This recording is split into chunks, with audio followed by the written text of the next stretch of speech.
Alright, we are live. Alright guys, welcome to the live stream, or VOD, depending on when you're watching. So, today we're doing a tier list of Yu-Gi-Oh! Capsule Monsters Coliseum Libra mod with IRONMAN. So we're ranking the opponents based on difficulty today. As you can see, Pegasus and Ishizu in Area 5 are both different depending on what your symbol is. So this is to differentiate what it'd be like if you're using, for instance, Pegasus. If you're using Dark Symbol, how hard is Pegasus 5? And how hard is, for instance, Ishizu when you're in Dark Symbol. So that is what that means. So yeah, obviously we have finished all 8 symbols now on IRONMAN, which was some were harder than others, I can definitely say that, and I feel like I definitely have the experience for being able to rank these guys. If you guys want to rank this stuff yourself, I've got a link in the description below where you can rank them yourselves, and also, you know, leave comments below if your thoughts. I'd be really interested in that. And also, if you're currently live, you know, go chat and let's have a discussion about this, right? The thoughts was about that, yeah. This is based on how hard the opponents are. May have not perfectly phrased that in the thing, but yeah, that is what it's about. Actually, we'll place that here. It's a little, you can see the comments a bit better if I place it there. Alright, so I guess I'll just get into it straight away, because we're gonna be here for a little while. If we get this done too quickly, I might do a symbol ranking as well, but for now, let's just see how long it takes to rank the opponents. So yeah, we start off with Joey, and Joey is not hard. Joey is between a C or D. I'd put him at D. You know, I think the one thing with Joey is that you have to be a little careful with his monster being pretty high attack. They can hit you pretty hard. Most of his monsters can two-shot you if you don't have an elemental advantage, or if you're not battling them on the water. Luckily enough, you're almost always battling on water. He has a chance of having Hinotam Soul instead of a second Fire Reaper, which makes him just a little harder. Generally speaking, I've basically always gotten myself a White Dolphin in the beginning, in the initial 10 purchase, to pretty much trivialize him. Also, like in the initial 10 purchases, like you usually have slots you can just buy 2 or 3 monsters. Anyways, there's only always like 6 or so required monsters you want to always get for each run. But so you always basically have space to just pick up a White Dolphin, and that just kind of makes sure that you can tank a hit or 2 from Fire Reaper. Also, he's only got 4 monsters, one of them being Kurama, and Kurama is really terrible, and you can just play around that monster to get an easy symbol kill as well.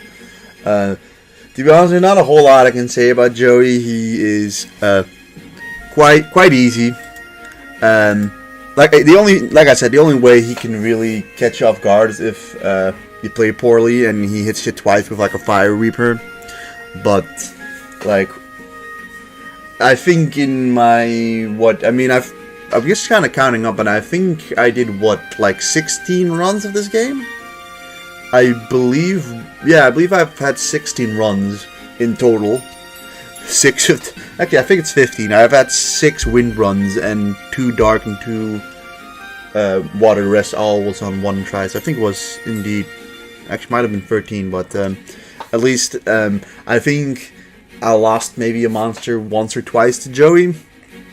But like generally speaking, once you face this guy like 2 or 3 times, you're basically never losing anything unless you play really poorly. Alright, Tristan. Tristan is D as well. Although, like, he's got a little bit more stuff to Joey. Like, you can mess up easier on Tristan than you can on Joey. However, the main gimmick for his map is the fact that you're supposed to traverse the negative terrain to get to him. So you're supposedly taking 15 damage about like 3 or 4 turns. So like your units should hypothetically be weakened up for him to take you down, but the main exploit is just to not go for it, as in just wait in your little corner for him to come over to you, and then he's usually pretty easy. I think the only real dangerous monster he's got is Cockroach Knight, who can tank a couple hits. That depends a bit on like your symbol and who you got with you. If you got nothing, like if you get a fire monster with you, which I think I usually pick a fire monster up for this fight, you get a fire monster guaranteed from Joey. So unless you're trying to do some adventurous stuff, Tristan really shouldn't be an issue. I think in like all of my runs, I may have lost like one monster to him before, and I think that was probably due to just being stupid and trying something different. So like he's really easy if you decide to not traverse the terrain. But if you do decide to traverse the terrain, he's probably just a little harder than Tristan, or a little harder than Joey. But yeah, now for the big ranking. Now for the hardest opponent of Area 1, it's Duke Devlin. Duke Devlin is A difficulty, I would say. This is a really unfair match. So the main thing is this map is super tiny. He's got 5 monsters that he can immediately open up.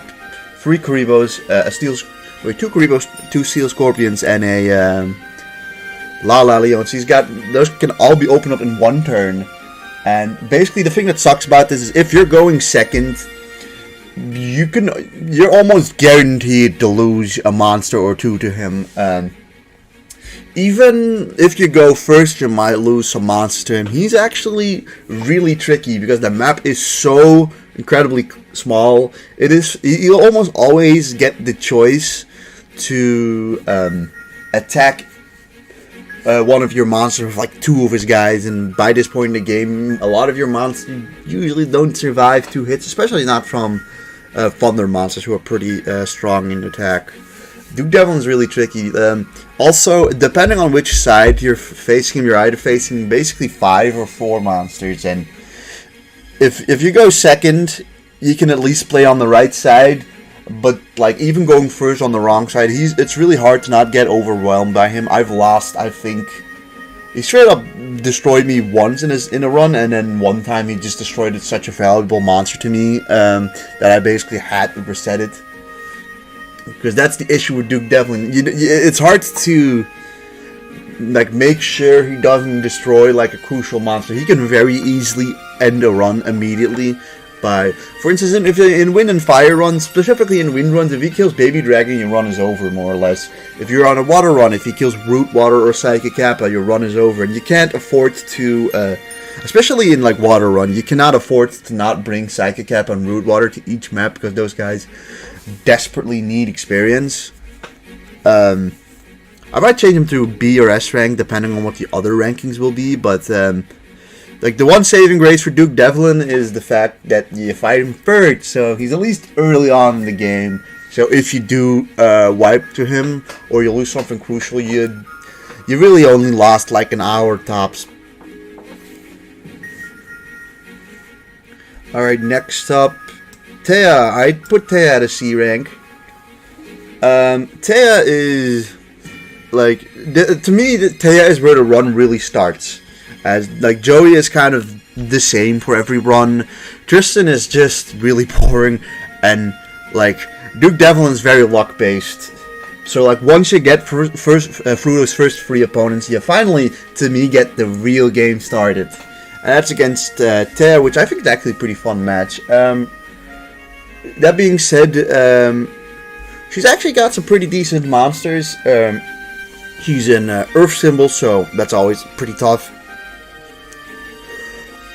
I would argue that like she starts off with a she splits her army in two, which is like a thank God, because if she didn't, that'd be a much harder opponent. But she splits her army into two sides. One side being two Happy Lovers and a Lamoon, which is with my strategy I usually focus on that group first and then go on to the second group, which is a Skalangle, a Larvis, and either a Serpent Marauder or a Haniwa. Serpent Marauder is a lot harder to take down than Haniwa, and generally speaking, I find Skalangle hits pretty hard. She's pretty good in positioning, and I've noticed I've lost a monster here or there quite often to her. The thing is that you usually have to take care of 3 at a time. In her first party, you have to take care of all 3 of them around the same time, and usually that will result into 1 or 2 of your monsters barely holding on, and then you have to go up against your Earth monsters who usually don't one-shot and sometimes don't even two-shot. So I lose a monster here or there against Thea, but it's usually not more than once, and most often than not, you definitely get to kind of choose who you decide to throw away or get sacrificed. So she's a C rank. I'd say I'd probably go deathless against her like 70% of the time, somewhere between 50 and 70. So she's definitely not like a walk in the park, but she's still pretty simple. Like, the strategy I've figured out for her is relatively consistent, and you know, it's just usually you might lose one at the end, and then usually you can kind of choose who you sacrifice, so that should soften the blow a decent bit. Alright, and now for the final guy of Area 1, which, I'm gonna be honest, Area 1 is definitely my least favorite area in this game, mostly because it's a lot slower pace, you get very little experience, and the options are a lot smaller, so you unfortunately do not, it is pretty much the same almost in every run, with only slight differences. I put him at I put Grandpa at C tier, high C tier. I think Grandpa is slightly harder than Thea. The main thing is that his monsters all have pretty good range, and I find that Grandpa definitely plays it a lot more defensively. He's not as willing to fall for baits, and generally his Mega Thunderball, coupled with his 2 Kuribos, is a pretty big threat. You're kind of usually very holed up in this map. However, there is one saving grace, and I feel like I kind of figured that out a little too late in my Iron Man runs, is that Lamoon really trivializes this match. Lamoon can basically take like 4 or 5 hits from his dark monsters, which gives you plenty of leeway. You just have to mostly deal with his thunder monsters who aren't super bulky, and you're guaranteed to have Lamoon and you're guaranteed to have Larvis here. So you're always gonna have the monsters to counter against Grandpa. But like I said, this one can be a little tricky, mostly because I think for this one you have to be really patient. Unlike, for instance, like the Thea one, where Thea is really straightforward, you just move forward and every turn progression happens. Against Grandpa, you really kind of have to smartly play around it. You can't just wait for him to come over to you. You have to actively outplay him.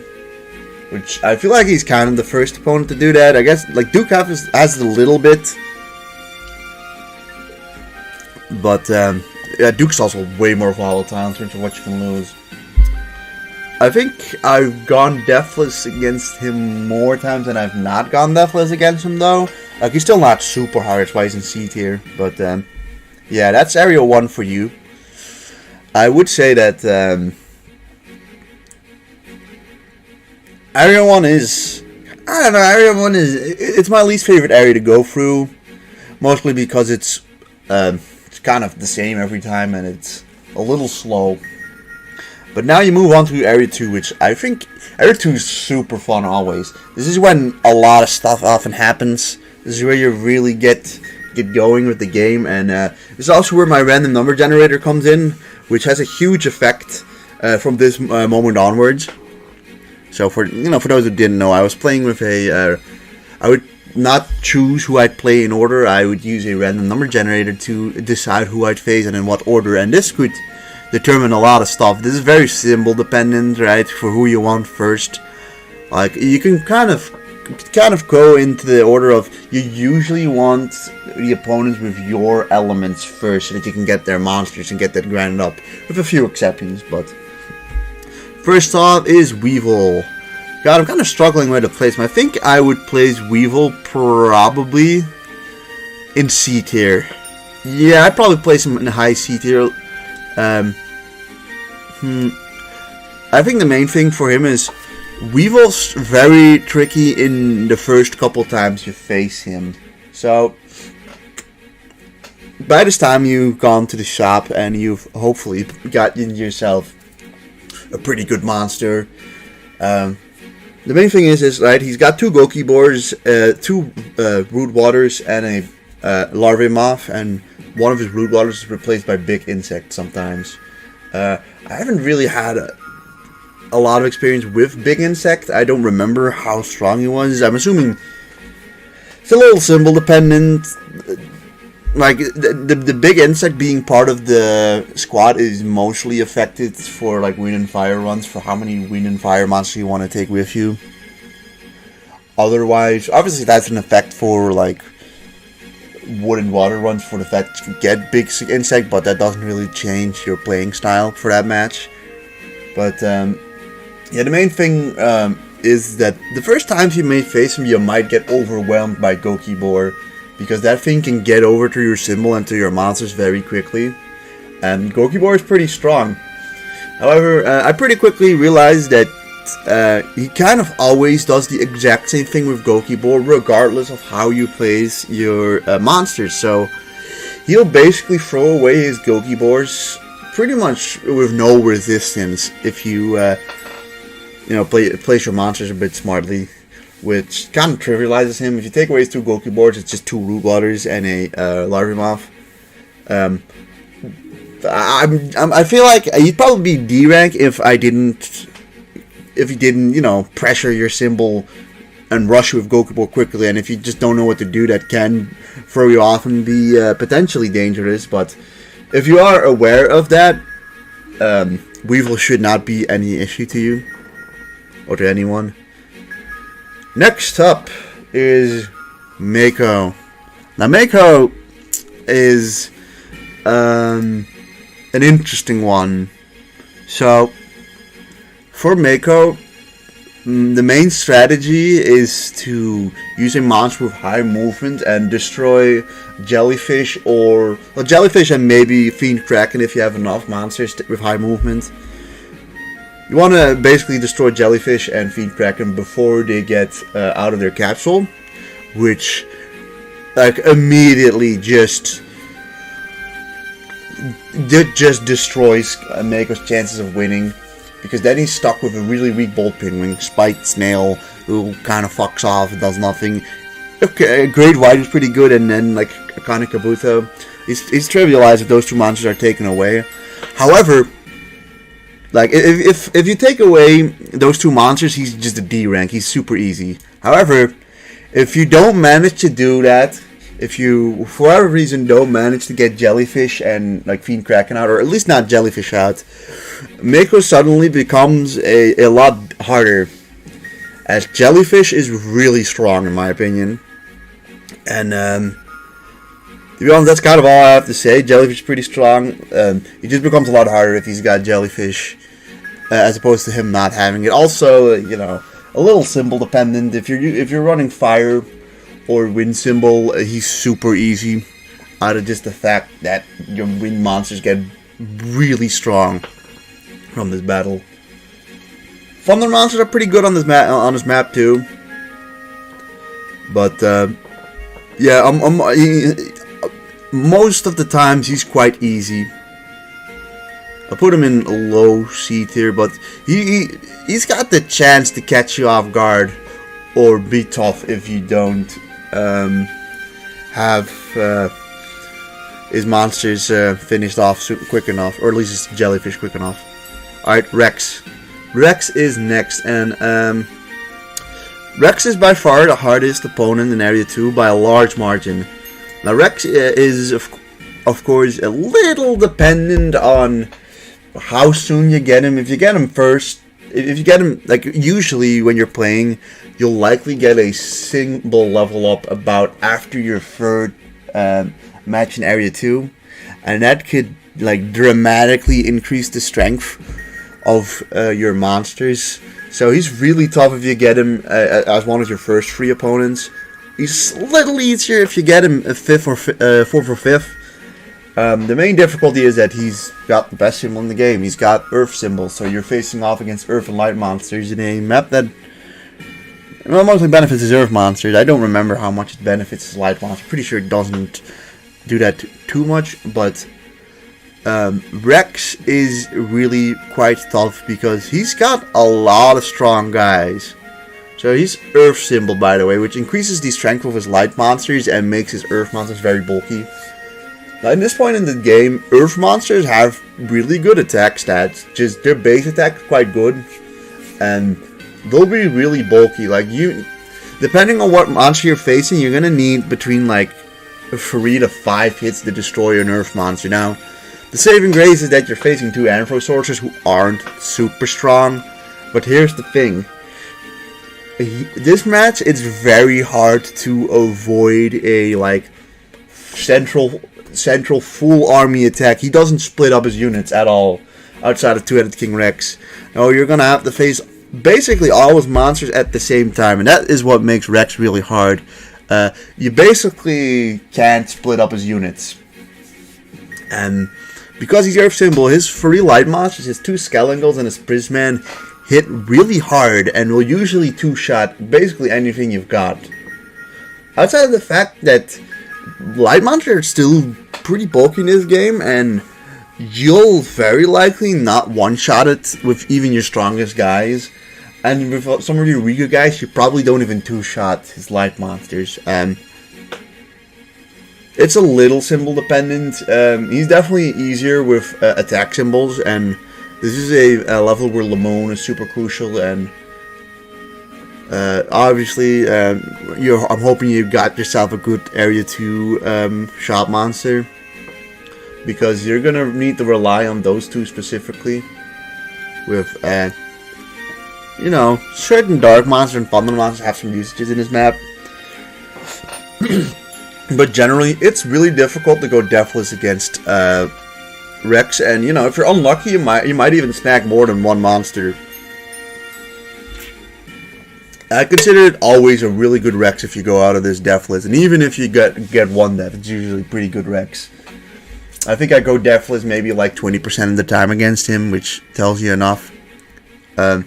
He's by far the hardest opponent of Area 2.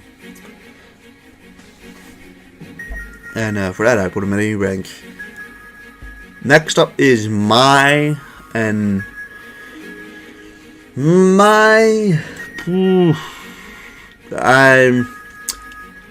think I'd put Mai at the top of C tier, to be honest. I think Mai's a decent bit stronger than like Weevil and Mako, but also like at the moment I think she's probably not strong enough for B tier. I feel like Mai has gotten a lot easier with later runs. The main thing is that she hits pretty hard, but all her monsters are really frail. So you can basically destroy all her monsters with 1 or 2 hits, depending on your monsters, of course. And generally speaking, she splits her army into like 3 sections, which just makes it easy to pick them off in like little groups. The main threats of her are the 2 Harpy ladies and the Jig and Bakudan at the end. Usually, like, they can snipe a monster away. I haven't had it happen too much recently, but they do have the ability to probably snipe one monster away if he didn't take care of her other monsters quick enough. But of course, if you did, then she probably isn't too difficult. Generally speaking, you can get it in time, and also, like, Harpy Lady has only a one attack range, so it's not all too hard to avoid the Harpy Lady attacks. Jigen Bakudan is definitely a little more of an issue to avoid, but he deals a lot less damage. So I put she's probably top C tier. She's probably like the barrier what I would assume a C or B tier opponent to be. Mokuba, to be honest, Mokuba is probably D tier. Mokuba is just like not all too threatening. I think his most threatening monster is probably Oscillo Hero. Just by the way, he's got one Oscillo Hero, 2 Kaminari Kozos, 2 Needle Balls, and a Terror the Terrible, with Needle Ball being replaced by Bat sometimes. Bat isn't particularly, like, Bat's really frail. Bat's nice to have because it's low cost, and it's a low cost dark monster that you can add with alright stats, but it's super frail. And like, fighting against Bat isn't particularly hard. But he's got, like, Oscillo Hero is his most threatening monster, but it moves in diagonals instead of just, you know, straight. And it moves and attacks in diagonal, so you can play around it quite easily. Of course, like, the only thing is if you could mash up placements with your own diagonal movers to be somewhat threatened by this monster, but this monster, like his most threatening monster, he just scurries it ahead and will just throw it into your lines, right? He'll throw it into your army, even if it can't hit anything, and it's just a free kill 9 out of 10 times. If it does hit something, it could very well destroy something. That is, I guess, the most dangerous part about Bakura. And, you know, it's 2 Needle Balls and Terror the Terrible are usually have to face only 2 of them, and they're honestly not all too difficult. Once again, Lamoon here is an absolute star, and, like, who knows, even if you get him as your very first opponent, you usually have enough attack power to pretty easily take care of these monsters. I'm trying to remember if I've ever lost anything to Mokuba in any of these runs, and maybe, I don't know. I think between like 90 and 100% deathless rate against this guy. He's the easiest opponent in my opinion from Area 2, but Area 2 isn't really super difficult. It's mostly Rex, but this is where you really get to, like, grind your units up. Here you get a decent amount of strong units from these guys. Generally speaking, like, this is a fun little area where you can definitely, like, usually it's not too difficult, so you'll end this area feeling really good about yourself, and you'll have gotten yourself a decent bit of an army at this point. Because then you're gonna tackle Area 3, which is significantly harder than Area 2. Area 3 is a significant difficulty spike. So, you start off with Bakura. Now, Bakura holds 2 Great Whites, a Man-Eater Bug, a Sonic Maid, Queen of the Autumn Leaves, and a Kamakiri Man with, I believe, Aqua Snake replacing probably... Oh, the music's... I gotta reset the music real quick. But what was I saying? I think Aqua Snake replaces a Great White. I find that Bakura for Area, he's probably the second easiest battle in Area 3. He is like one of the 2 battles in Area 3, which I would consider to be not super difficult. The main thing for Bakura is that like, this is the area where you get to opponents that will, if they hit you, one-shot your monsters, unless you've got a really bulky lad. And he is like one of the 2 opponents that's pretty mild in that and will not one-shot you. Any hints what type of challenge we'll do next? No, not yet. Sorry. I'm assuming you're referring to very specifically this game, and like not what other games I'll be streaming in the future. But no, I'm still figuring some things out. At the moment, I'm just doing some tier lists and some general discussions about the game. But where was I?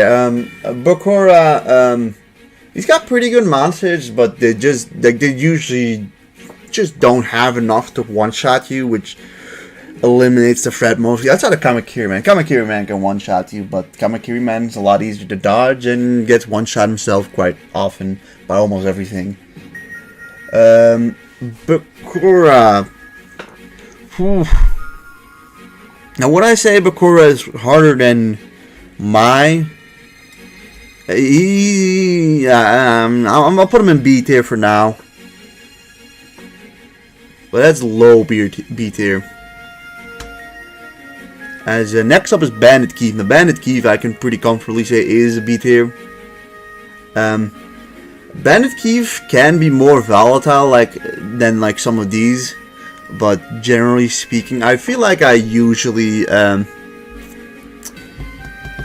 have got what I need for him. Bandit Keith would be a lot more harder if it wasn't for the fact that he was surrounded by a lot of opponents that are, I think, even harder. So, his monsters that he's got is Slot Machine, Needle Ball, he's got Feral Imp, Steel Scorpion, Akiezu, Bolt Penguin, and Barrel Dragon. Now see, he also has a chance to have Pendulum Machine, I think instead of Needle Ball. Yeah, I'm pretty sure instead of Needle Ball. So if he's got Pendulum Machine, he's technically slightly stronger. So for Bandit Keith, he usually splits his army into 3, as in one on the left side, one in the middle, and one on the right side. So on the left side, which is the side you'll be dealing with usually first, is Slot Machine and Needle Ball. Slot Machine's really bulky and quite strong. You'll need to send out. You'll have to use a good portion of your squad to just take care of them first, before they can go up against the other opponents. Slot Machine, you can one-shot almost anything you got at this point in the game, and it's usually about a 3 or 4 shot. Of course, it's a little bit of depending on the symbol you choose. Obviously, in a fire or a thunder run, you might 2-shot him instead of 3 or 4-shotting him with what you do with water and wind and stuff like that. But yeah, I've lost a decent chunk of monsters to that Slot Machine Needle Ball combination because they are pretty goddamn strong.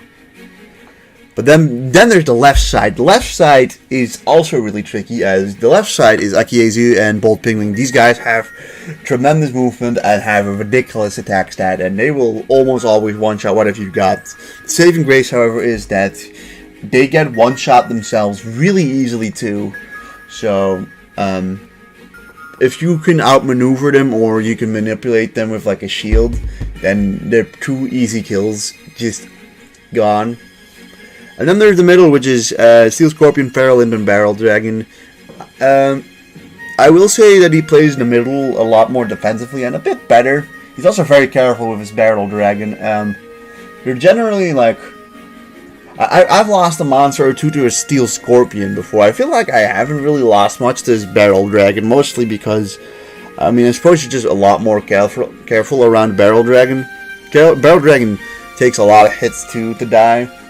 And unfortunately, Barrel Dragon is super fucking expensive, and I just think is worse than Zoa and Metal Zoa. And you get Summon Scroll, so even in Symbol, I feel like Barrel Dragon is overshadowed by the other guys. But if you decide to use Barrel Dragon, really good. If you actually want to use him, but that would it's just not as optimal as using, I think, Zoa and such.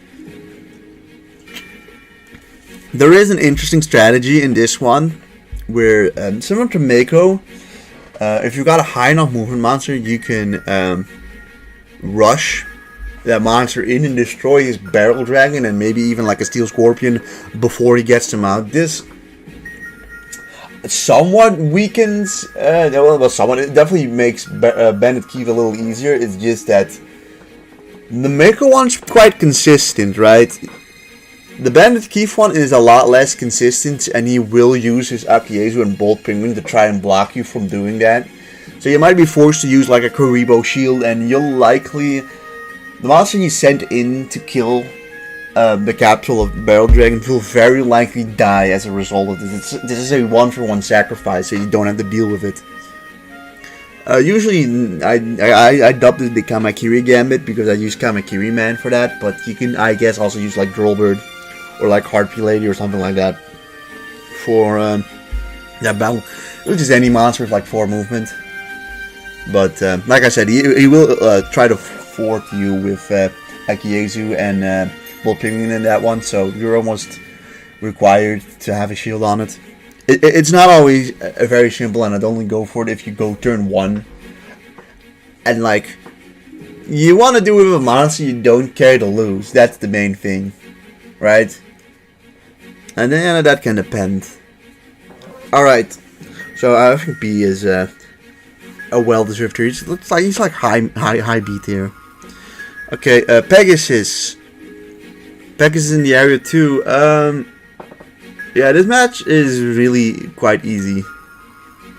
Honestly, I put it about here. Also, this one doesn't have. This one isn't a transparent, I guess, or whatever. All right, so in area 2, Pegasus is a light symbol user with a Rogue Doll, Lucky Trinket, Easter Island Head, Mystical Elf, Masaki the Legendary Swordsman, and Magician of Faith, with the Easter Head being replaced sometimes by Moon Envoy. So the main thing about this match is his monsters are all really bulky, but they also don't do damage for shit. So what will end up happening is that if you're using a defense symbol, you'll very likely be able to just outlast her. I mean, outlast him. I say outlast her mostly because of the Mystical Elf, but you'll likely be able to outlast him with any of the defense symbols. And with the attack symbols, you're usually able to outdamage him. This opponent is only really tricky with... Deck's really only tricky with Thunder and Dark symbols because of the fact that, you know, light monsters really counter dark monsters heavily, and you don't get a whole lot, you don't get as many good Thunder monsters in, just in general. You get a lot more dark, top dark monsters than you get Thunder monsters. And it's also a little dependent on when you, of course, face him, right? Like, ideally, you'd probably want to face him after Bandit Keith in a, at least in a Dark and Thunder run, you want to face him late. And all the other ones, you usually want to face him pretty early. But, like, outside of the Dark and Thunder symbol, where he gets a little tricky, but even then, I don't think he's harder than, like, Bandit Keith, even on Dark and Thunder symbol. But, for the other 6 symbol, he's quite trivial. Another thing is, it's very easy to maneuver around Rogue Doll and get the symbol kill here. So, like, it almost feels like you're playing against 5 monsters instead of 6. So, yeah, this is the easiest battle in Area 3, and it's pretty consistently easy. I haven't lost anyone to Pegasus 2 in, like, a very long time. I think I may have lost someone in, like, our early wind attempts where I was still kind of learning the routing and learning whatever I should do. Alright, next up is Odeon. I think I'm putting Odeon at 8 here. But, you know, the next 2 opponents, Odeon and Merrick, are definitely between A and S tier in terms of difficulty.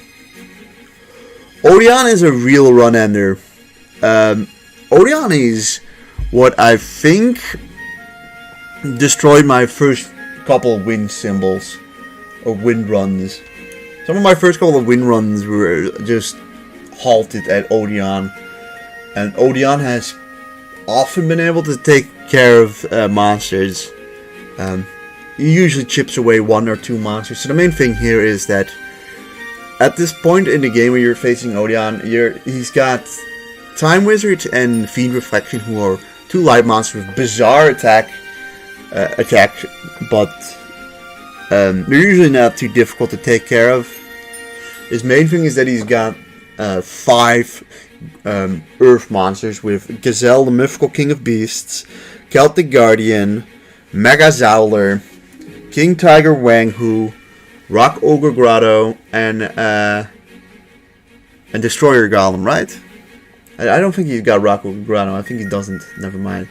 But he's got Destroyer Golem, Celtic Guardian, King Tiger Wanghu, Mega Zowler, and Gazelle, the Mythical King of Beasts. And his King Tiger Wanghu might be replaced by Sword Armor Dragon, who is really difficult too. So the main thing is that these Earth monsters all have they have between like the 700 and like 1200 like HP, right?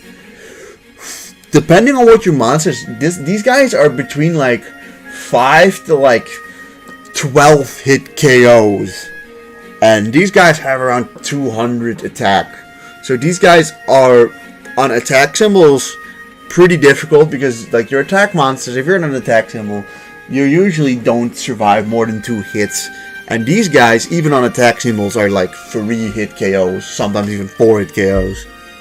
So he's often enough he's able to outlast you, right? And the main key of beating him is to make sure that you take his Earth monsters on 1 by 1, and make sure that you don't have to face too many at a time. You want to quickly get rid of his light monster. You want to quickly get rid of Gazelle. You want to get rid of Destroyer Golem before he gets his other 3 monsters in. That's the key to beating him. Also, I think he's slightly easier actually on like defense symbols. You also get Lamoon / Dark Witch on this map. Dark Witch is crucial for this match. Dark Witch is like Lamoon, and Dark Witch is maybe universally the best monster in this game, because it's good on every symbol and it helps you with all the difficult fights. And this is Dark Witch's best battle, and it's her most crucial battle. As yeah, I mean, Dark Witch is really important for you to win this match on almost every run. And you know, you usually want to evolve Lamoon against him, so that you like, that's another thing. In Area 3, MP starts becoming kind of an issue. Like, you can't bring all of your strongest monsters, unfortunately. And if you bring Lamoon instead of Dark Witch, you get a little bit of extra wiggle room with your MP. So yeah, that's really nice. Odeon is a potential run ender, I'd say, and is quite difficult. Okay, the next one. The next one is Merrick. Now, Merrick, I'd put just below Odeon. However, it's pretty close between these two. So, Merrick is, first of all, difficult on every single run. No matter what run you're doing, Merrick has a hell of a lot of attack in him, and he has got some decent defense too. So he's running a dark symbol, if I'm correct, and not a thunder symbol. So he's got 2 different versions you can face. So the standard version, which you'll usually face, is 2 Ryokishins, a Summon Skull, Zoa, Gear Golem, the Moving Fortress, and 2 Mouth Dark Rulers. In his alternative battle, instead of a Summon Skull, you're facing a Red Eyes, and instead of a Gear Golem, you're facing Blast Sphere. Now, if I'm correct, I basically never battled his alternative opponent or his alternative team, maybe once, but like, I'll say that the one differentiating factor is that, you know, Red Eyes and Summon Skull are both really strong. Red Eyes being probably slightly better. And Blastsphere is a fucking menace. Blastsphere has ridiculous range and is really hard to deal with. Way harder than Gear Golem, Moving Fortress. So, yeah, Merrick is quite tough. No matter what symbol you're using, he is dangerous and is often able to at least snipe one of your monsters away.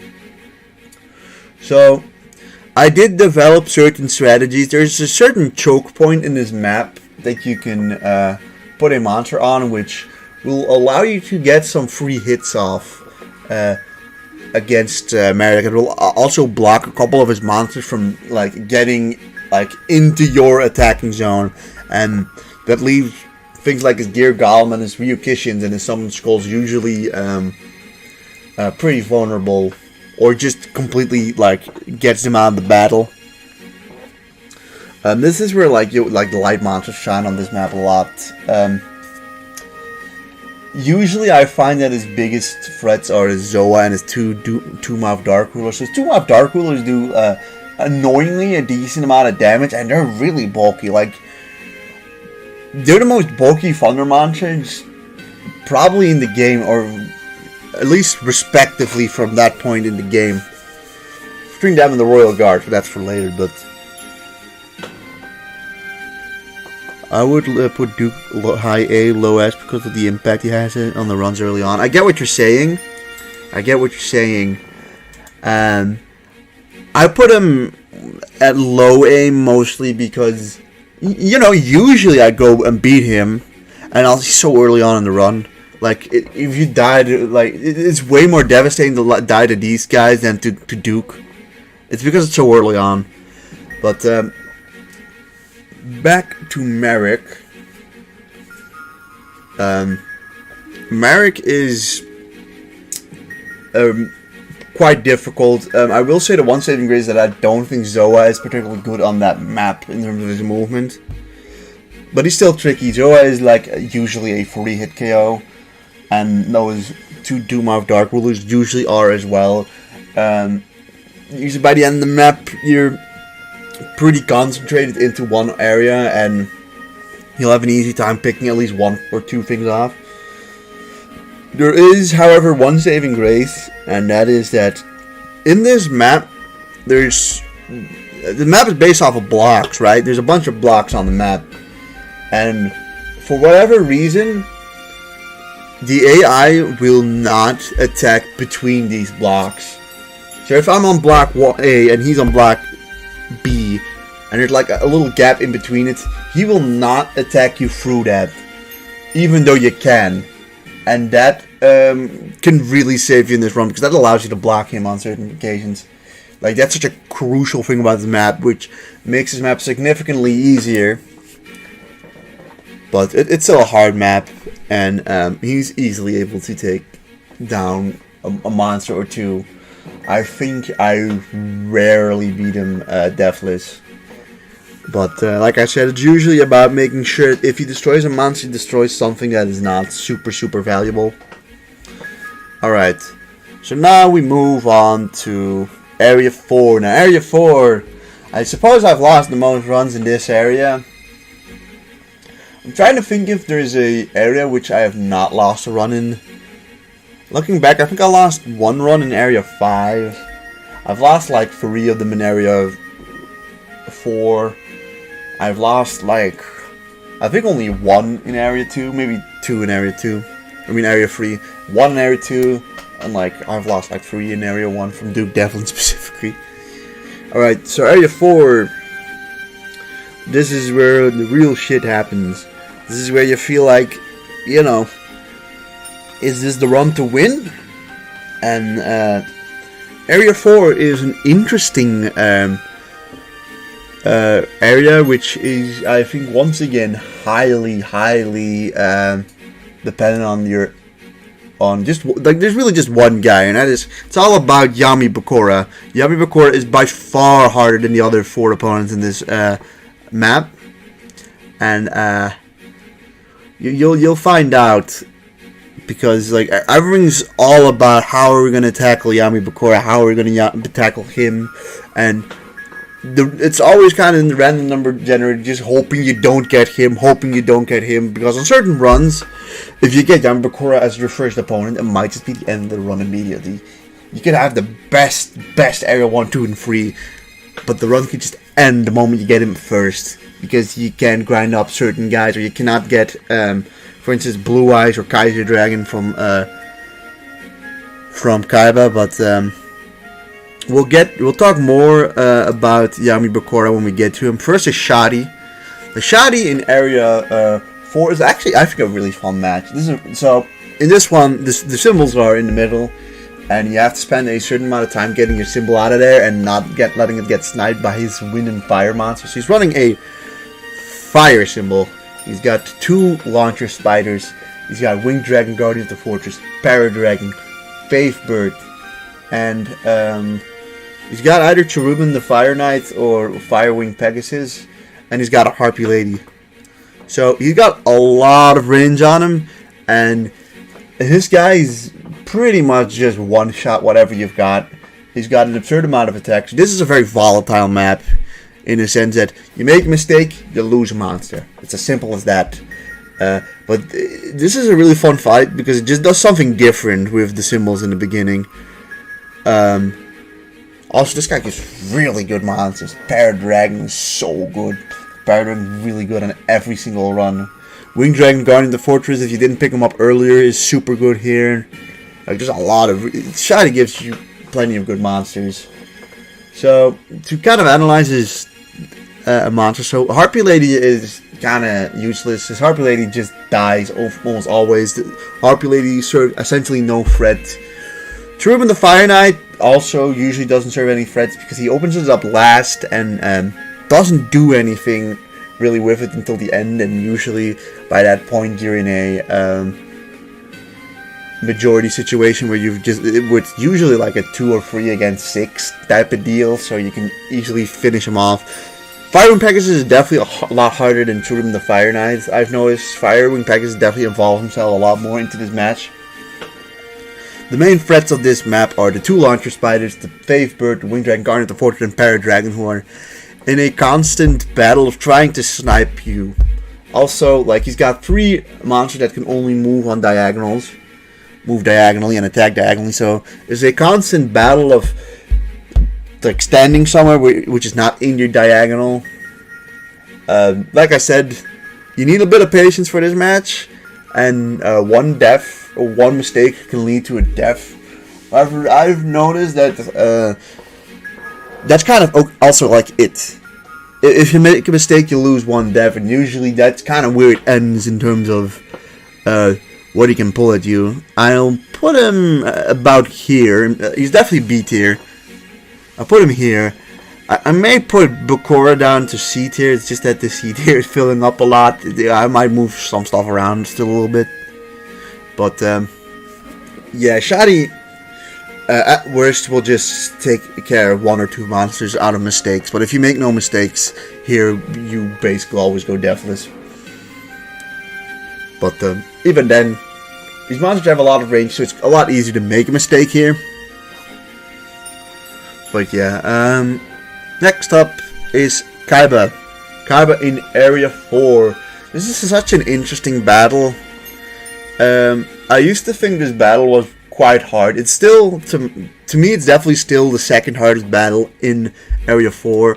I'll just put it here. It's a high B tier match for me. Ooh, high B tier? Low A tier. I'll put it at a low A tier match. Honestly. Yeah. Low A tier is probably about right for Kaiba. He's probably the gatekeeper between B and A tier. So, the main thing for Kaiba is that I figured kind of a way to relatively consistently beat him. So he's got a really strong symbol, an Earth symbol. He's got really strong monsters with Blue Eyes White Dragon, Luminous Soldier, Mystic Horseman, Battle Ox, Judge Man, Megami Tengen or something. Gyakuten Megami. I think that's it. It's difficult name to pronounce. And an Aku Beam. Alternatively, he might have Kaiser Dragon instead of Judge Man. But the main thing for this battle is that you just want to take it slow. you just want to take it slow with him. See, you want to get a couple guys with some good attack range, and Kaiba has the tendency to just throw away monster after monster. So what will usually happen is that he'll throw away his Battle Ox, or well, Battle Ox is super easy to play around. It's got terrible range. He'll throw away his Judgment, and he'll throw away his Aku Beam, and you're usually left with him having Luminous Soldier, Megami, of Gekotano Megami, Blue Eyes, Luminous Soldier, and Mystic Horseman. Those 4 are left, right? And then Kaiba starts playing really, really defensively. Almost always so defensively that you get him into a stalemate. And then he'll throw everything forward. You usually get the chance to destroy 2 or 3 of his monsters, and then you'll get the chance to destroy 1 or 2 of your monsters, and then the turn afterwards you win. That's what usually happens. So it's pretty hard to beat this guy deathless, but most often than not, like, you will very rarely wipe to this guy. And depending a bit on your, symbol and what units you brought, you might be able to mitigate the damage here a good bit. Another thing is that you do have to be a little careful with your symbol, because he might try to hunt down your symbol with his Luminous Soldier. Also, you always want to go first on this map, because the terrain does change, and if you go second, he will take full advantage of that terrain change. So, for that, I'll still put him in 8 there. He's pretty tough. Next up is Shizu. Shizu in Area 4 is, in my opinion, the easiest opponent in the game. This opponent, she is a joke. Like an absolute joke.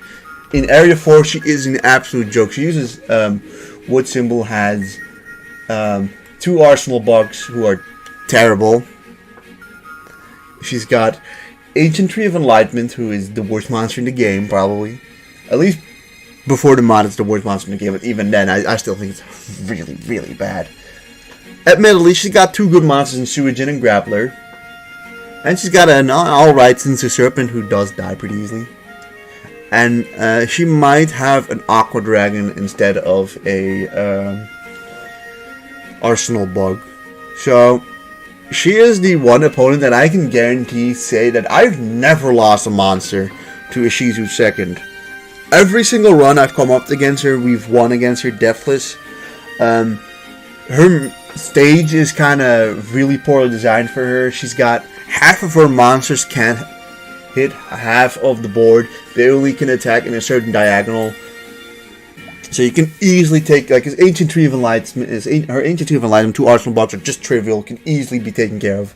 Sinister Serpent is pretty frail, so you only have to really focus on Grappler and Suijin, who, admittedly, like, they do a decent bit of damage, so there is that. But for the most part, also, I find that the map doesn't benefit her at all, and often, in fact, benefits you more than her. She's really easy, and I think she's easy on every single symbol. There's not a symbol where she's difficult on. Alright, moving to Yami Merrick from Area 4. Yami Merrick. I struggled. This is between a D and a C tier to me. So I find that Yami Merrick runs the win symbol, which is, by the way, the worst symbol in the game. And a major thing with that means is that his monsters do not hit hard. The only monster he has that can hit hard are his 2 winged dragons, who are long enough in the front, so you usually take care of them early.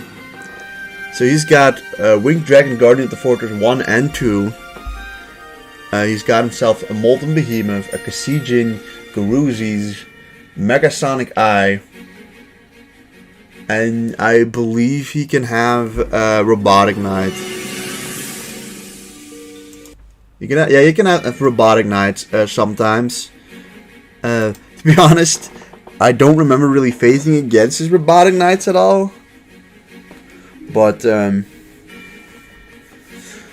I couldn't really, I can't remember how difficult Robotic Knight is or anything, but you got a lot of he's also got Twin-Headed Behemoth, Which, now that being said, Coliseum, twin-headed behemoth, both cannot really, they're both diagonal attackers with 1 attack range, so they can only hit half the space on the board, so those are 2 monsters that are super easy to play around. His Gruzies, Winged Dragon, Guardian of the Fortress, and 1 and 2 are his most threatening monsters. However, due to the fact that they're wind symbol, they don't do a tremendous amount of damage or anything. It's pretty manageable. I've lost a couple monsters due to just pure mistakes, mostly from Winged Dragon, Guardian of the Fortress. His Molten Behemoth is kind of very bulky, but doesn't hit too hard and has horrible range. I'll put him in C tier out of just the respect that he has taken care of. He has sniped down a monster or 2 here and there before. But for the most part, he isn't really hard at all. He does have good monsters though, which is nice. Alright, it's time for the omnipresence of this game and of the Iron Man run. It's Yami Bakura. Yami Bakura is consistently the hardest opponent in the game by a large margin. So, this is the boss of this game to me. If you beat him, you're almost guaranteed to just win. Area 5 usually isn't super difficult. Yami Bakura is the gatekeeper between winning or losing a run most of the time. I think in all of the runs I've done, I think I've gone deathless against him like once. And I think that was an earth symbol, which tells you enough. But Yami Bakura is ridiculously strong, so let's get into it. He runs Thunder Symbol, which is a very strong symbol in this game. And he's got himself Pumpkin, the King of Ghosts, who has tremendous movement and attack range, hits like a truck, and is bulky. Got himself a Dark Magician Girl who is quite strong, or is really bulky, and also just hits like a truck. And like the one saving grace here is that she can't hit half the board, so you can play around it a bit better. He's got an Uishioni who is kind of just okay, does hit hard and is also decently bulky. He's got a Cursed Dragon who hits pretty hard and is alright, bulky-ish. He's got Tri-Horned Dragon who hits like an absolute truck and is very bulky and has good attack and movement range. And then for his 2 most threatening monsters, he's got 2 Royal Guards who have really good attack and defense range. Really good attack range and movement. Fantastic defense and attack. The only thing is that he doesn't have a whole lot of health, but Royal Guard is ridiculously tough. On certain alternative, I've noticed that this guy's actually got 2 alternative maps. He's got an alternative map where he has a machine attacker instead of, I believe, like Cursed Dragon gets, I think, replaced with machine attacker. To be honest, machine attacker is a lot easier to play around, but it's super bulky, so that's kind of scary. And he also has a he also has a team that he could potentially have Whiptail Crow, and I think instead of Cursed Dragon. So I don't remember too much about Cursed Dragon. I don't remember too much about Whiptail Crow. I don't remember it being an issue. He was there in the Wind Run, but in the Wind Run, Yami Bakura went like really surprisingly well. But we'll get into that. But we won't get too much into that. So the main issue here is that his monsters all have a ton of movement. They hit really hard, and they're bulky. Coupled with the fact that the map boosts them up even more, and the map is not very big, you're really quickly going to be overwhelmed by him. On almost all symbols, you're not able to one-shot his monsters, or usually just not be able to take care of like the section of monsters you're facing at that time. So he'll almost always snipe down a couple monsters. The issue is that Sometimes you play too offensively and he snipes you down, or sometimes you play too defensively and he overwhelms you. I think Yami Bakura has ended like, I want to say he's ended 3 win runs. Admittedly, I believe the win runs are the only ones that he's actually ended. But in a lot of runs, he's been able to tear down between like 3 to 5 monsters. Like, he just kicks ass, and he is by far the hardest match in this game, consistently. On a consistent basis. Because I think there are certain maps that are a little harder. And here we go to the portion of the tier list where you might be a little confused. So, on the Libra mod, Pegasus and Ishizu's teams vary depending on... oh, sorry. Give me a thing. So, what I wanted to say is, on Libra mod, Pegasus and Ishizu's teams vary between what symbol you're using. So, the dark means what symbol you're using. So you're on your dark run facing Pegasus, right? It's not Pegasus with a dark symbol, just for some clarity.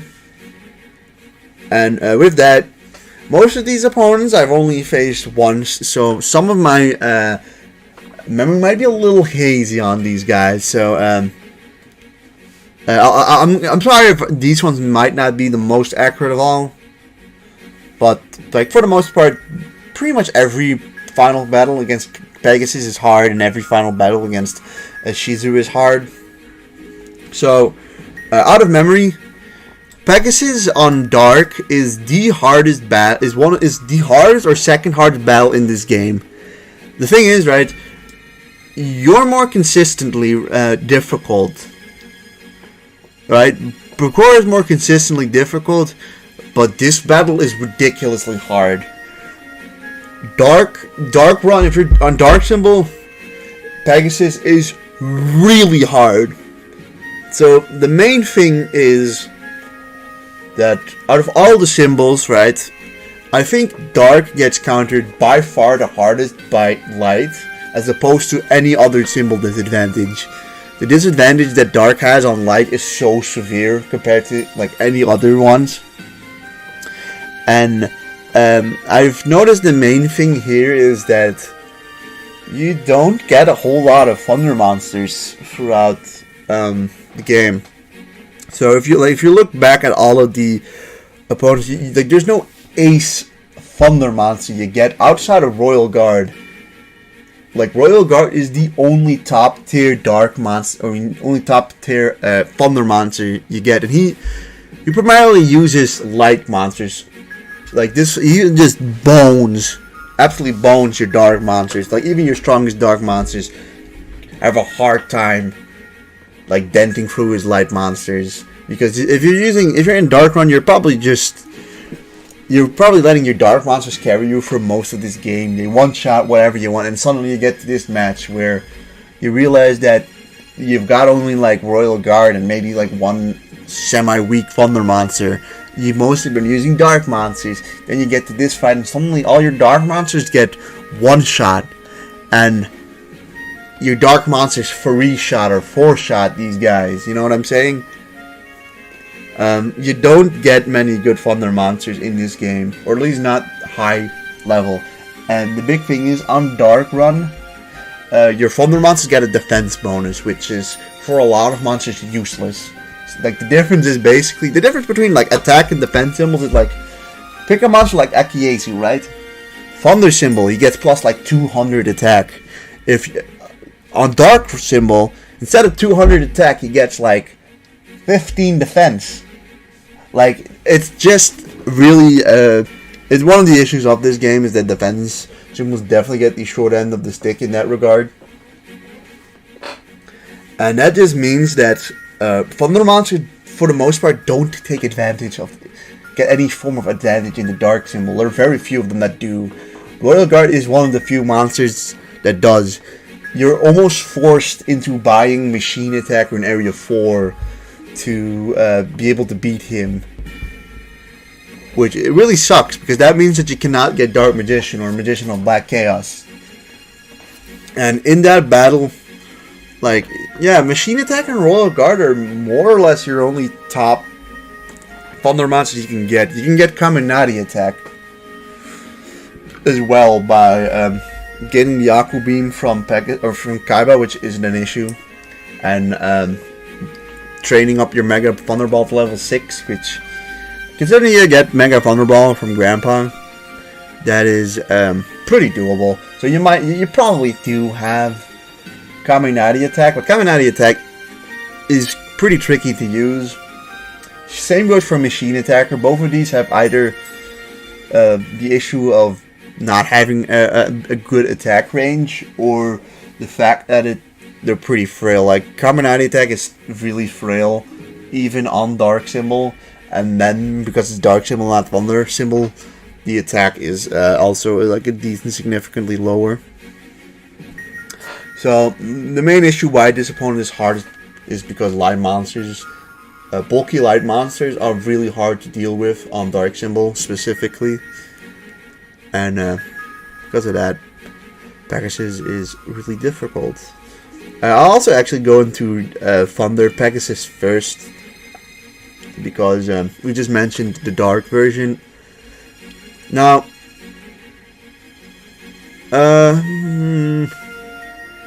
between these guys, it is. I'd argue that on Thunder Symbol, he's probably,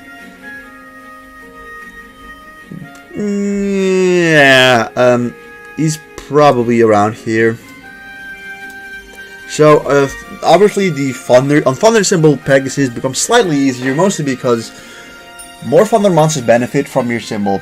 It's as simple as that. You get more. The Thunder monsters are better on Thunder Symbol as they are on Dark Symbol, and because of that, you just have better Thunder monsters to deal with Pegasus. But it's still very difficult. Mostly for the same reason. You get Royal Guard, you get Machine Attacker, and maybe you have Kaminari Attack, or like you somehow manage to get Cybersaurus. Like, that's kind of what, like, the cards you're dealt. Also, like, Tripwire Beast isn't worth it. Like, Electric Lizard is really bad, and Tripwire Beast is just kind of okay. Kaminari Attack is better on Thunder Symbol, but he's about high A rank still. None of the Pegasus battles are particularly easy, but some of them are harder than others. As to be honest, here's where it gets tricky, because like some of these I've just done recently and some of them I haven't. So let's do Wind Run next, because that's the one I've done more recently. Pegasus on Wind is interesting. This was the last Pegasus I did, and I had a pretty good idea of what to expect, mostly because of the experience of the other ones. So Pegasus runs, I believe, Wood Symbol here. So both his monsters get significant attack bonuses. If I remember correctly, his Wood monsters are mostly the Javelin Beetles, who are 3x3 and diagonals, which is good and bad. It's good in the terms of being able to make distance really quickly, be able to snipe things. But it's not as good in the sense that, you can just stand in certain diagonals and not get hit. We took care of, if I'm correct, we took pretty decent care of Pegasus on Wind Run. I believe we lost just Monlarva's there. To be honest, I think this. I think it is still like. I think all these matches are going to be harder than, for instance, all these matches are going to be harder than like Rex, Duke, and Kaiba. But I'd probably put it here as being less of an issue than Merrick and Odeon.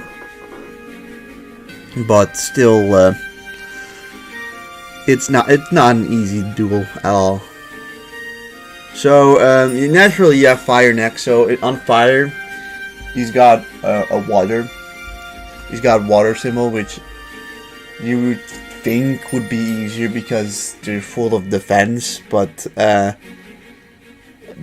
honestly, it's kind of the opposite. I remember that on Fire Run, the fact that Pegasus was using water monsters meant that you just didn't one-shot stuff for like the first time in that run, which makes that a lot trickier. If I remember correctly, he got actually. I'm. It's pretty hard to sometimes. You mesh up the fire and wind run here, but I think he's got relatively the same team. I suppose he's easier on fire run still. So like I'd probably put him here. Fire deals with water a little bit better than wind does with wood, but like this Kaiba does a pretty good. I mean, this Pegasus does a pretty good job considering how strong your thingy is. So it's been a while since we faced Pegasus with water and wood run. Specifically with wood run, I don't really remember a whole lot of the wood run, to be honest. I just remember that thing going surprisingly smooth for a first run. We won it on the first attempt, which was really surprising and definitely didn't set the standard of the rest of the run, because after that we went on to fail a bunch with wind symbol, I remember. But God, I believe against him on wood run I believe we lost maybe like a monster, water too. Wood is a really good symbol, so probably wasn't any harder than like the fire run. I'm gonna actually put it below here just because I don't remember him being like super difficult. On the opposite side, I would argue that Water Pegasus is one of the hardest matches ever. I can vividly remember coming out of this match with, I think, just High Tide Gyojin and Hyusube. If I'm correct, I beat this map with 2 monsters left. With Hyusube and High Tide Gyojin, who are like, you are the ace monsters for your water run. And like, thank the fuck, I think you get certain like really great monsters from, well, not actually not from Pegasus. Pegasus, I think, used wind in this one. Yeah, he used wind. And like, I remember that really being an issue for us because he had like Harpy Lady Sisters who just only takes 10 damage from monsters. I remember for this battle, like, this looked like a massacre for the longest time. And then we just managed to pull a miracle and beat Pegasus. The water run is, to this day, probably my favorite run. Like, that run was so incredible. Water Attempt 2 was such a just beautiful run. As we lost like attempt 1 against Mako as like the 6th or 7th battle, which was pretty embarrassing. But then the second attempt, you know, we got the High Tide Gyojin and Hyusube in area 2, which is crucial because if you didn't, you're probably not winning that run. Let's be real.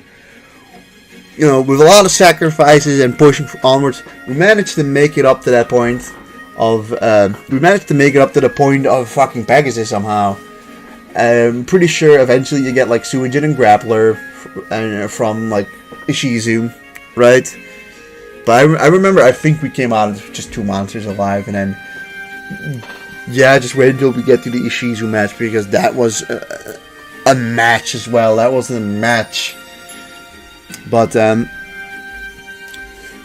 remember that we had a lot of difficulties with this one. I think it was mostly the wind monsters actually, because I think we lost most of our good wood monsters at this point already.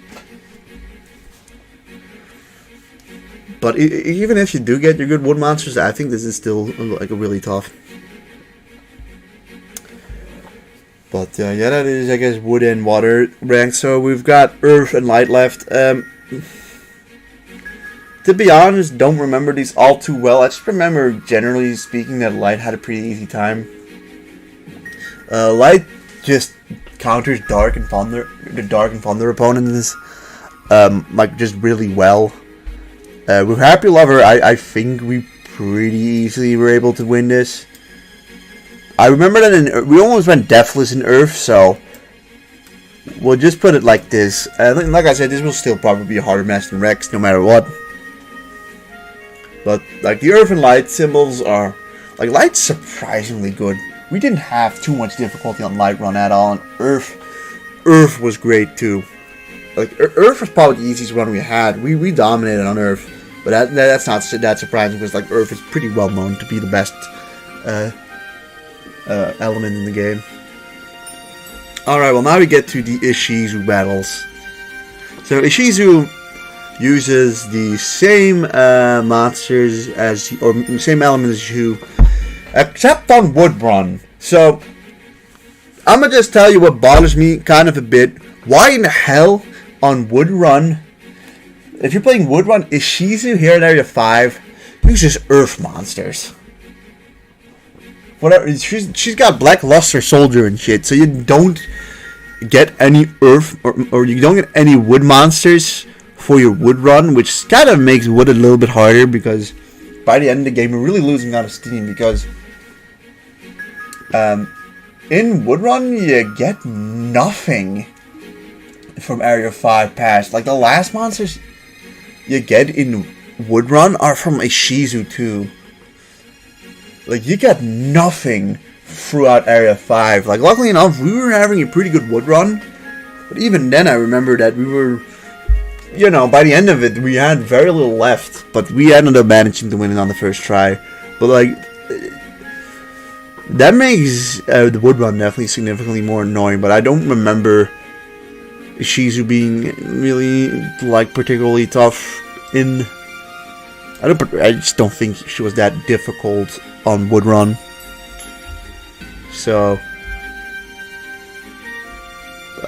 probably put you about here. That's like Pegasus is probably harder here than here.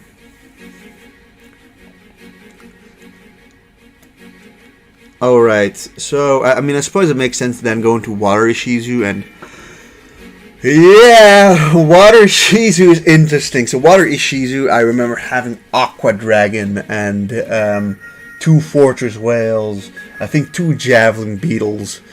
That match is really tough. I think not as hard as the Merrick battle. I mean, Merrick battle, sorry, the Yamabakura battle, but still, like, really tough. And all I remember is, if you haven't watched that, you should go back to the VOD and watch that, because that was probably my greatest duel. The duel against Ishizu on Water Run here was probably my best duel I had on stream, because we had nothing left here, right? We went into this battle with, like, you remember, right? Water symbol. We went into this battle with High Tide Gyojin, Hyusube, and then we had like a level 5 Great White. We went in with Faith Bird.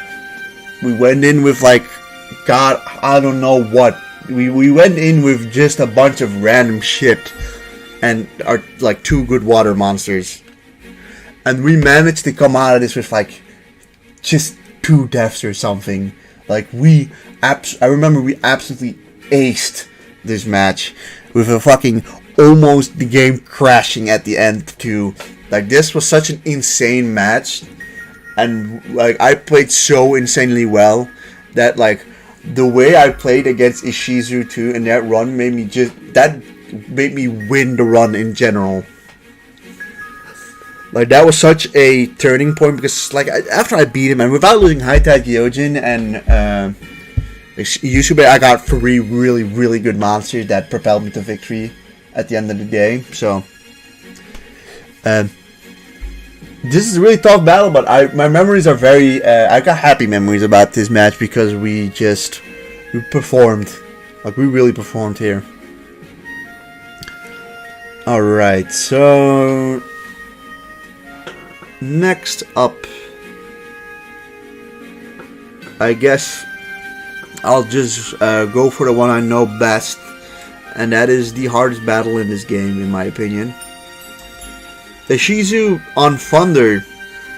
Yeah, sounds surprising, right? Thunder symbol is a really good symbol, but this match is super hard.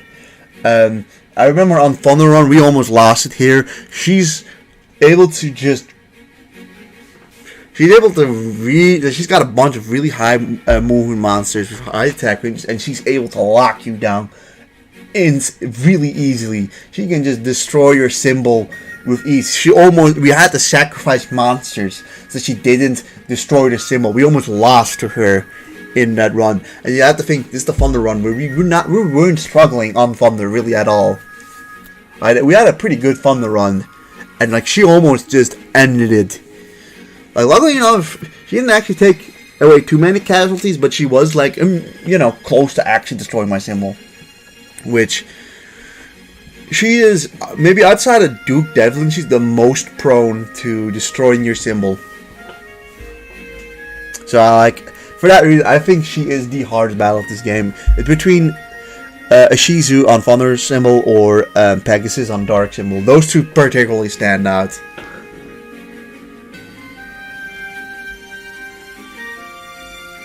Alright, so I guess if we go to Thunder, we go down to Dark.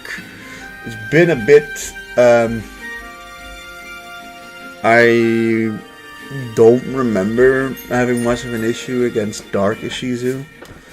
And because of the fact that it isn't speaking to me, I would assume she isn't super difficult. I would put her probably then, let's look, let's put you about here. This one isn't, this one's just out of what I would assume it to be placed on. Mostly because I just don't remember it being particularly hard. Also, I suppose I can be perfectly honest. Ishizu on Wind? Ishizu second on Wind is just weak. She isn't...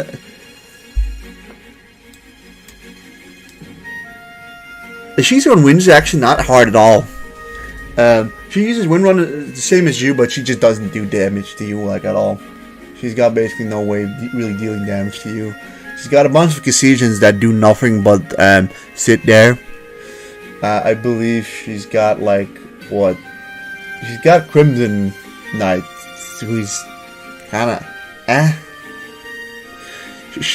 They're just not very threatening, really, at all. And I remember very specifically Ishizu being really easy on fire as well. It's been a while, but I just remember that, like, I think she's just got a pretty poor selection of wind and fire mounts for that battle, and I remember pretty easily just took care of her. I also remember in our vanilla playthrough of, or non-Iron Man run, that we also easily beat her. So, like, out of memory, I'm thinking this one wasn't very hard at all either. Earth and Light, it's been a bit. I'll give these ones the benefit of the doubt and say that they're probably easier than Pegasus, but probably not too difficult either. These ones are, I just don't remember these ones, and because of that it tells me that they weren't all too difficult. I'm sorry about this little portion, it's just that, like, most of these opponents we've only faced once. At the most twice, and, like, it's only really these ones and these ones that stand out to me. A lot of them kind of just blend in as, you know, they're probably pretty tough, but also, like, they weren't too difficult in the sense that we'd, like, lose a run or anything to them, right? So that's why they're ranked around here. So, the last three are Merrick, Shadi, and Kaiba. So, first up is Merrick. Merrick, honestly... Oh.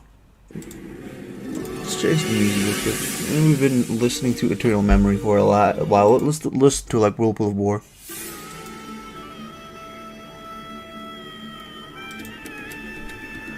Alright, for Yami Bakura, Yami Merrick in area 5. This was kind of tricky, to be honest. I would not say that this is some immediately easy battle. Honestly, I would say high B tier. I think Yami Merrick is high B tier. In the second area, at least.